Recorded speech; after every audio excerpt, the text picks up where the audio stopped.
من یوبیلی ئەڵماسی دامەزراندنی دەنگی ئەمریکا 75مین ساڵی پڕ بەدڵ لە بەڕێوەبەرانی ئەو ئێزگەیە پیرۆزبایی یەکەم هیوادارم هەروەک چۆن تا ئێستا هەوڵەکانیان تێکۆشانیان لە خزمەتی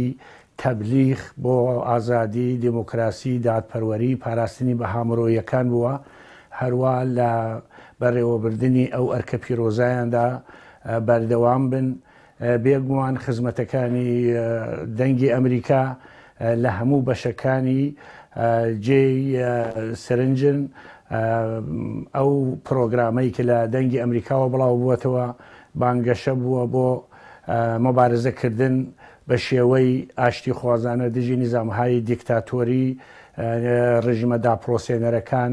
دژی تۆرۆریزم و هەوڵدان بۆ یەکێتی و یەکڕیزی خەباتگێڕانی بواری مەدەنی و سیاسی لە جەهەتی دامەزراندنی کۆمەڵگەیەکی پێشکەوتوو و نظامێکی دیموکراتیک لە هەر وڵاتێک بووە. بۆیە ئێمە وەک حیزبی دموکراتی کوردستانی ئێران خەبات و تێکۆشانی کارمەندان بەڕێوەبەران و ئەو ستافەی کە ئەو پرۆگرامەی داناوە لەو جەهەتە پڕ بەدڵ جارێکی دیکە پیرۆزباییان لێکەین. بەتایبەت بەشی کوردی ئەمریکا لە قۆناغێکە دەستی پێکرد گەلی کورد لە هەموو پارچەکانی کوردستان لەگەڵ ئەقلیەتی دیکتاتۆری نظامهای چەقبەستوو و پاوانخواز ڕوبەڕوو بووە و هەوڵیانداوە نکولی لە بوونی نەتەوەیەکی زیاتر لە 40 ملیۆن کەس بکەن لە ئێران، لە تورکیا، لە عێراق، لە سووریا. گەلی کورد خەباتێکی لە مێژینە و خوێناوی بەڕێوە بردووە، گەلی کورد خەباتێکی بەڕێوە بردووە کە ئەهدافی هەوڵدان بۆ سەقامگیربوونی ئازادی و دموکراسی و دادپەروەری بووە،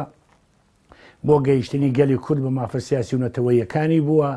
بۆ گرێدانی خەباتی گەلی کورد بووە لەگەڵ دنیای پێشکەوتوو و کۆمەڵگەی دموکراسی خواست. بۆیە ڕادیۆ دەنگی ئەمریکا لەو پەیوەندێدا دەتوانە بڵێم سەهمی شێری بەڕێوە بردووە و سەهمی شێری کەوتۆتە سەر. بۆیە بەنسبەتی گەلی کورد و خەباتگێرانی کوردیشەوە ئێمە وەک حیزبی دموکراتی کوردستانی ئێران ئەو ئەرکەی کە لە جەهەتی ڕەوشەنگەری و ڕوونکردنەوەی حەوادث و مەسایلی پەیوەندیدار و مەینەتەکانێک کە بەسەر کووردا لەلایەن دیکتاتۆرەکانەوە فەرز کراوە توانیویانە نەقشی لەواقع ئەفشاگەرانە بەڕێوە ببن و ئەو سیاسەتەی نظامهای دیکتاتۆریان لە عێراق و لە ئێرانە لە قاوداوە. بۆیە خزمەتەکانی ڕادیۆ دەنگی ئەمریکا و بەتایبەت بەشی کوردی بۆ ئێمە جێی شانازیە و هەر لەو پەیوەندیەدا ئێمە بەرزی دەنرخێنین و هیوادارین لە ڕاستای خەبات هەوڵدان بۆ منعکسکردنی دەنگی ئازادی خوازانەی گەلی کورد و خەباتگێرانی کورد هەروە بەردەوام بن.